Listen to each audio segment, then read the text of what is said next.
In this issue, Dave talks about his big, giant-sized Man-Thing. I, for one, can't wait to see what he has to reveal. Welcome to Rick and Dave's Comic Book Hour. I'm Dave.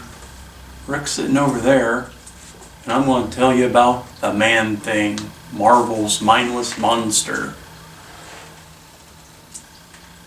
Actually, we're going to go tell about the giant-sized Man-Thing.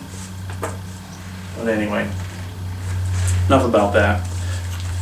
I don't know why I got interested in Man-Thing, but I picked up a couple issues and read them and found them quite interesting. This is a giant-sized Man-Thing, number 1, written by Steve Gerber and art by Mike Ploog.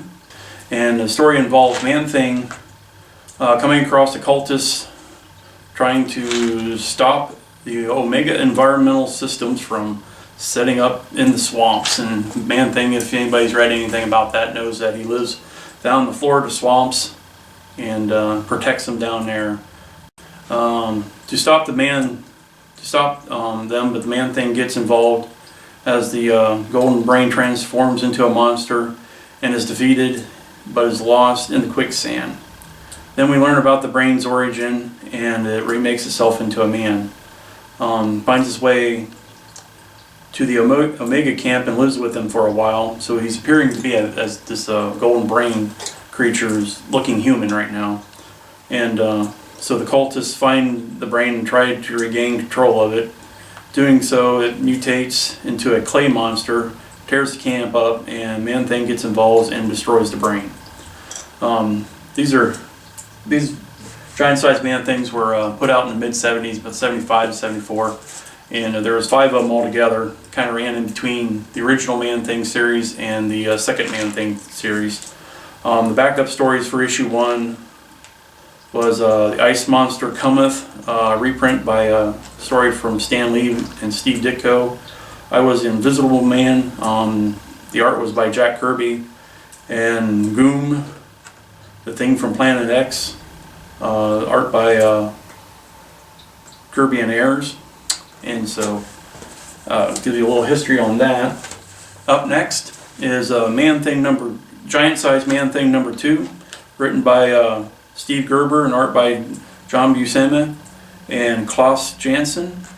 This story involves Man-Thing encountering the wife of a previous foe who tried to build an airport in the swamp. She's hired a scientist to capture and destroy Man-Thing. They capture him and take him back for study. Of course, powers that be want to make more money and put him on display. So he's captured and taken back to New York and used as a display piece, kind of like a King Kong story. And of course, just like King Kong, he escapes, wrecks the museum that was holding him, and by the end he's returned back to the swamps. So, pretty cool story. They have backup stories in this too that were, some of them were reprints from Tales to Astonish. One was called The Blip, art by Jack Kirby and Dick Ayers. I'm not sure if either one of them had something to do with writing, it didn't really indicate. But then the other stories were He Stalks by Night and The Forbidden World. Now a little bit about the Man-Thing himself. Steve Gerber wrote the original 39 issue run, and that was very influential to people like Neil Gaiman, who later wrote the Swamp Thing. And is that right? Cut. What's that? Neil Gaiman. Yeah, It's Gaiman. Yeah, that's right. It's Gaiman, and he wrote Swamp Thing. And Okay. the other title you're probably going to say was. Was it Sandman? Yeah, Sandman. Oh, okay. He wrote lots of stuff, but that's probably that's everybody knows Yeah. about. Okay. Okay. Take 2. Steve Gerber is the writer of the original 39 issues of Man-Thing. It's a very classic, cult classic. Has influenced such writers as Neil Gaiman, who later wrote Swamp Thing and the Sandman series. Other interesting factoids about Man-Thing. Other copies of Appearances of Man-Thing that have happened in Marvel. I have a copy of Marvel 2-in-1 number 43, which teams the Man-Thing up with the Thing. That's a pretty interesting story. Has a cosmic cube stuff in it and all kinds of weird things. This is issue number 1 of the second series.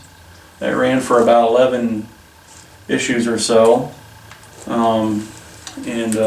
Then I have an original issue number 17 from the first series. And for those who really want to get into her Man-Things, there's Man-Thing Essentials out there. This is volume 2. This one features Man-Thing from 1974, issues 15 through 22. The 1979 series 1 through 11. Giant-sized Man-Thing 3 through 5, which also happens to be the first appearance of Howard the Duck. In the Man-Thing number 5, I think it is. And appearance in Rampaging Hulk, Marvel Team Up 68, and well, you've seen the Marvel 2-in-1 number 43 and Doctor Strange 41. So that's what Essentials Volume 2 has for us. So all you crazy Man-Thing people out there, check it out.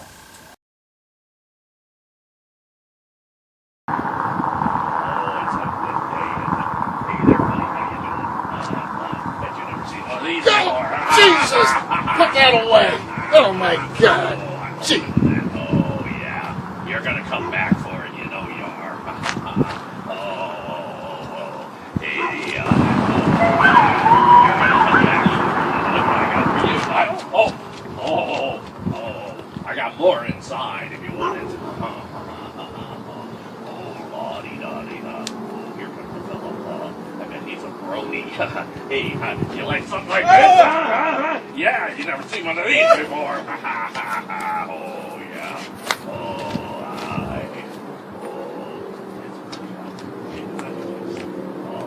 This one looks like trouble. I think I'd better, hey, would you like one of these, huh? I thought it would be bigger. It's a giant-sized Man-Thing, for God's sakes. We got plenty of these and more inside Comics, Cards, and Collectibles, 724 Cleveland Avenue Southwest, on the fringes of beautiful downtown Canton. Come get your giant-sized Man-Thing.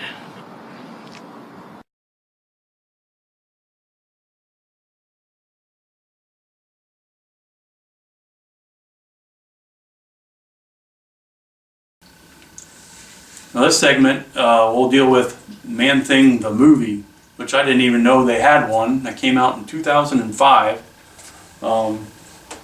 And basically, it's pretty bad, but it's fun to watch. So, came out, like I said, 2005. It was a theater release in Europe, but directed DVD here in the US. It's rated R, 105 minutes. It's basically your typical horror movie. A lot of the standard horror movie stuff. If you watch a lot of horror movies, you sit there and enjoy the whole thing. We have a new sheriff left with town mystery of people disappearing. They're found dead. No clear explanation, of course. The local bad guys are the ones drilling for oil in the swamp, which disturbed the Man-Thing. And of course, he's one to protect the swamps, and so they kind of take an environmental take on this. Some of the locals don't like what's going on, and there's an Indian legend of the Swamp Thing's spirit protecting the swamp. So, of course, most people think it's a bunch of hokum, and of course they have to prove otherwise. So the sheriff meets up with his local school teacher, who's also a protester, and she ends up helping him solve the mystery, and they fall in love through the movie and whatnot, you know, so they fall madly in love in 48 hours, I guess, or however long the movie takes. Overall, it's an enjoyable, cheesy horror flick with lots of your usual horror movie themes thrown in there. They even had some boobs, had some boobs, had some boobs, had some boobs, had some boobs, had some boobs in it, which was surprising for a Marvel movie. It's touted with the other Marvel movies that's come out too, but the effects were pretty cool. Story's all right, you know. And if you haven't seen it, I'd say go ahead and see if you can find a inexpensive copy, like got here on eBay. Is it eBay or eBay, Amazon, or even mention Amazon Netflix. or Netflix? I guess might even have it. So if you look that up, so it's a fun horror movie, something cheesy to watch. I recommend that you watch a really bad movie, and this is one of them. So thank you very much.